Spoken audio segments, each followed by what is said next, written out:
Ma sœur, je suis tellement heureux de te revoir depuis toutes ces années, presque 8 ans sans nous voir. Waouh, grand frère, ça fait tellement longtemps, tu nous as énormément manqué. Pourquoi tu ne nous as pas avertis que tu revenais, pour qu'on vienne te chercher à l'aéroport? Maman risque de faire une crise cardiaque en te voyant soudainement arriver. Non, cela n'arrivera jamais.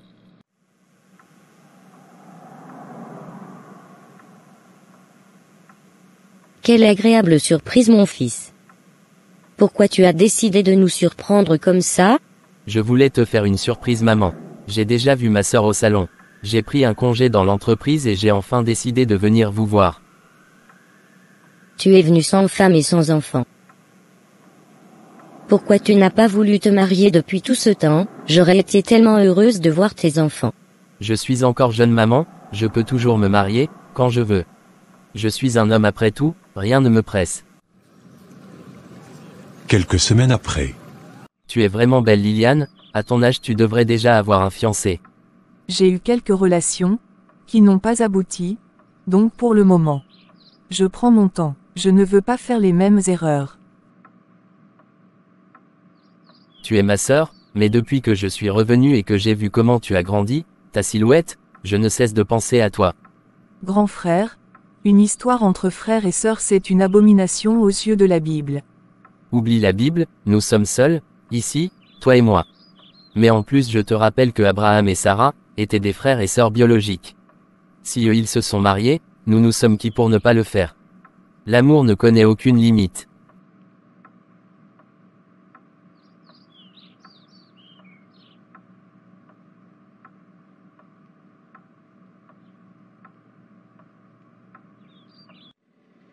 Ma chérie, pourquoi tu m'as caché que tu avais un nouveau fiancé? Le docteur vient de me dire que tu es enceinte. Oh, non mon Dieu, quelle erreur nous avons fait. Pourquoi tu parles d'erreur? C'est qui le père de ton enfant? C'est grand frère qui m'a enceinté maman. Quoi? Tu parles de Daniel? Ton grand frère? Oui maman. Vous m'avez tué. Oh, mon cœur, mon cœur.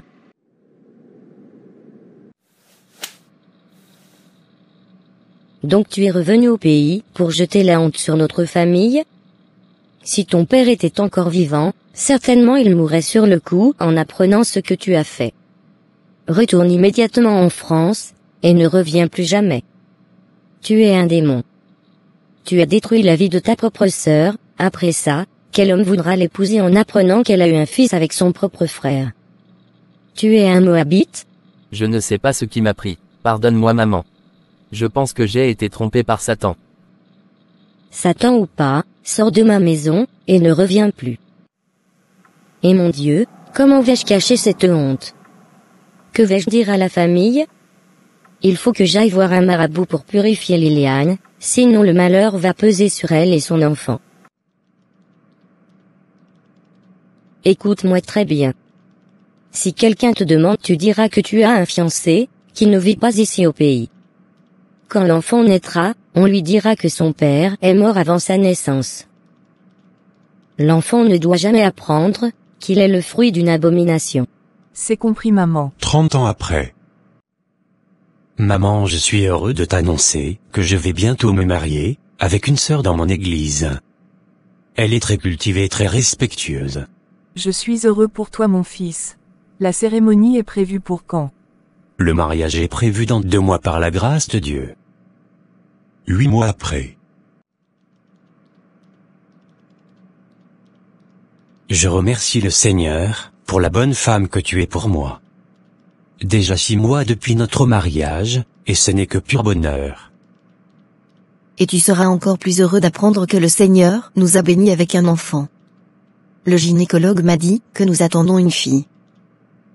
Waouh, gloire à Jésus notre Dieu. Ma femme attend une fille maman. C'est une très bonne nouvelle mon fils. Béni soit le Seigneur. J'ai la grâce de pouvoir voir ma petite fille de mon vivant. J'aurais aimé aussi pouvoir connaître mon père, j'imagine qu'il aurait été heureux. C'est Dieu qui n'a pas voulu que tu connaisses ton père. Malheureusement, il est mort avant ta naissance. C'est la volonté de Dieu. Oui maman, je sais. Comment s'est passé l'accouchement, docteur? Très bien, monsieur. Votre femme a accouché d'une très belle fille. Gloire à Dieu, elle s'appellera Sandra. Des années après. Cher cousin, comment ça va? J'espère que tu resteras ici avec nous un moment. Oui Sandra, je resterai ici 2 mois environ. Super mon beau. Bonne journée à toi. Quant à moi, j'irai voir mes amis dans un bar. Comment ça, tu veux aller dans un bar pour boire de l'alcool en pleine journée? Si ta mère l'apprend, elle va se fâcher grave. Moi je n'ai pas peur de ma mère, ni de mon père. Que le Seigneur te protège. Tu n'as que 16 ans, et tu as un tel comportement. Tu me fais parfois peur. Je te fais peur ou je te plais? Toi tu me plais beaucoup cousin. Sang de Jésus, je prends autorité sur toi Satan, lâche les pensées de ma cousine au nom de Jésus. L'inceste est une abomination. Cher cousin, tu es vraiment drôle. Je crois que tu as vraiment un problème spirituel, tu as besoin de délivrance Sandra. Je me porte très bien même. Il n'y a rien de mal à avoir des sentiments amoureux entre cousins. Allez, je m'en vais. Si ma mère me demande, dis-lui que je suis allé au cours. Comment Sandra peut-elle avoir des idées pareilles? Elle a sérieusement besoin de prière. Mais je ne peux pas en parler à ma tante. Elle va mal le prendre, ou peut-être elle ne va pas me croire. Tu as vu l'heure qu'il fait? Il est 23 heures du soir, ne me dis pas que tu étais à l'école jusqu'à maintenant. Maman, tu ne dors pas encore? Quand on a fini les cours, j'étais allé rester chez mon amie Naomi, afin de faire tous les exercices qu'on nous a donnés. Car la semaine prochaine nous avons devoir de table. J'ai essayé de t'appeler mais mon portable était déchargé. Comment tu peux me mentir si effrontément? Figure-toi que j'étais allé chez ton amie Naomi, et elle m'a dit que tu n'étais même pas venu à l'école aujourd'hui. Ah! Et d'ailleurs pourquoi tu fouilles dans ma vie? J'ai bien le droit de vivre comme je veux. Ne te mêle plus de ma vie privée maman.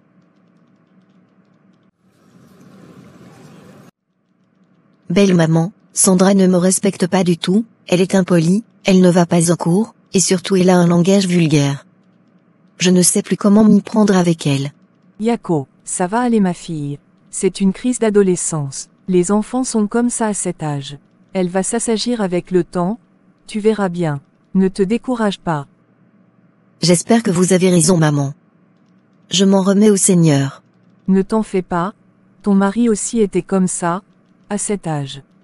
Elle changera certainement.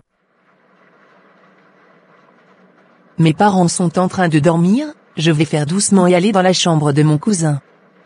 Je suis sûr que lorsqu'il verra la façon dont je suis habillée, il ne pourra plus me résister, ni me parler de Satan. Sandra, que fais-tu dans ma chambre à une heure pareille et habillée ainsi? Ne me dis pas que tu es si stupide que ça. Tu sais bien pourquoi je suis venue ici habillée ainsi. Satan, sors de ma chambre, je ne détruirai pas ma destinée à cause de toi. Tu es comme la femme de Potiphar et moi je suis Joseph. Tout comme Joseph lui a résisté, je te résiste aussi. Arrière de moi Satan.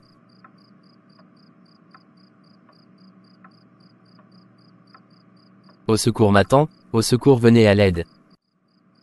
Que se passe-t-il ici? Sandra, pourquoi tu es habillée comme ça? Votre fille est possédée par un démon. À chaque fois que je viens dans votre maison, elle me harcèle. Elle est venue ainsi habillée dans ma chambre, pour me séduire, c'est pourquoi j'ai crié. Je veux retourner chez mes parents dès demain. Je ne me sens plus en sécurité ici. Pardonne-nous Lionel. Cela ne se reproduira plus. Mais s'il te plaît, n'en parle à personne dans la famille, je t'en supplie. D'accord mon oncle, je vais garder le secret, mais que Sandra reste loin de moi désormais. Je suis traumatisé. Tu vois ce que je disais? Notre fille ne va pas bien du tout. J'ai vraiment peur pour son avenir, c'est comme si elle est possédée par un esprit mauvais. Sinon comment expliquer toutes les mauvaises actions qu'elle pose? Elle ne semble même pas regretter ce qu'elle a fait. Nous allons persévérer dans la prière. Je propose qu'on prenne un temps de jeûne pour chercher la face du Seigneur, en ce qui concerne l'éducation de Sandra. Je suis d'accord avec toi. c'est toi qui as créé Sandra, Père Céleste, et tu as pour elle de bons plans, et un avenir glorieux, alors qu'elle est en train de faire des choses incompréhensibles, je m'en remets à toi, montre-moi comment l'éduquer, montre-moi quoi faire, montre-moi comment prier pour elle. Je m'attends à toi, Saint-Esprit. Nous sommes désespérés. Le Saint-Esprit m'a beaucoup parlé cette nuit, j'ai tout noté dans mon cahier. Il m'a dit que notre fille est influencée par un esprit.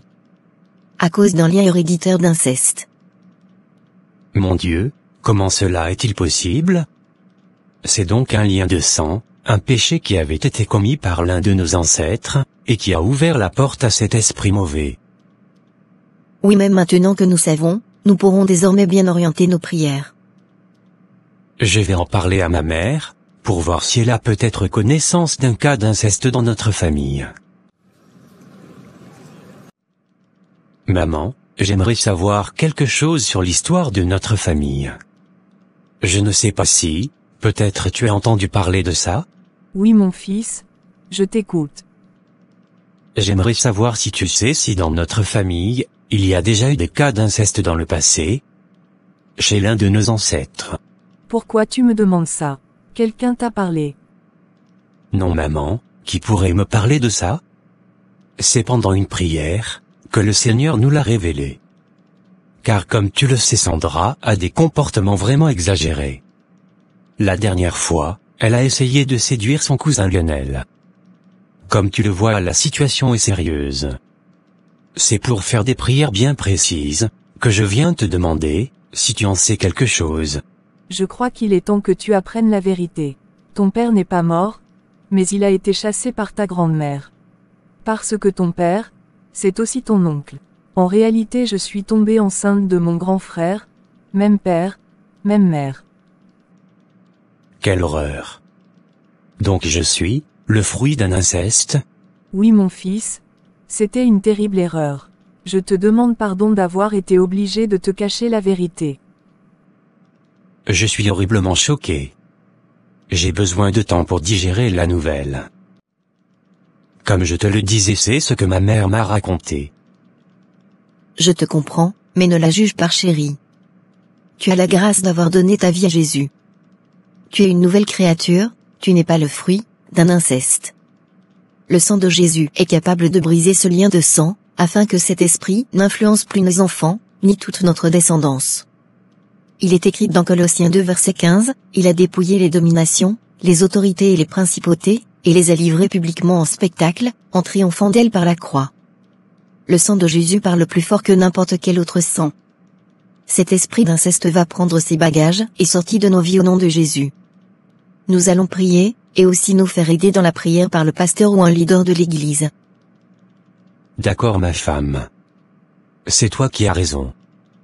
Prions donc. Merci d'avoir regardé, que le Seigneur vous bénisse, et brise tout lien de sang, qui ne glorifie pas son nom de votre vie.